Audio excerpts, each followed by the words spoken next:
মাসের প্রথম 14 দিনে দেশে প্রবাসী আয় হিসেবে এসেছে ১,৬০৭ মিলিয়ন মার্কিন ডলার। 15 এপ্রিল বাংলাদেশ ব্যাংকের হালনাগাদ তথ্য বলছে এই খবর। এতে বলা হয়, গত 13 ও 14 এপ্রিল এই 2 দিনে দেশে এসেছে ১৭১ মিলিয়ন ডলার সমপরিমাণ রেমিটেন্স। গত বছরের এপ্রিলের একই সময়ে অর্থাৎ প্রথম 14 দিনে দেশে রেমিটেন্স এসেছিল ১,২৮৪ মিলিয়ন ডলার। সেই তুলনায় এবার প্রবাসী আয় বেড়েছে ২৫.২%।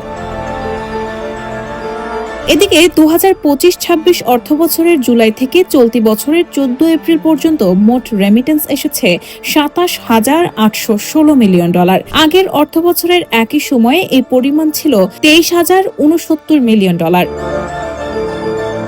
চলতি অর্থবছরে এই সময় পর্যন্ত রেমিটেন্স প্রবাহে প্রবৃদ্ধি দাঁড়িয়েছে ২০.৬%। তবে রেমিটেন্স প্রবাহে ইতিবাচক প্রবৃদ্ধি থাকলেও দেশের ডলার সংকট পুরোপুরি কাটেনি। আমদানি ব্যয় বেশি থাকায় বৈদেশিক মুদ্রার রিজার্ভ এখনো চাপের মুখে রয়েছে, যা সামগ্রিক অর্থনীতিতে অস্থিরতার ঝুঁকি তৈরি করছে।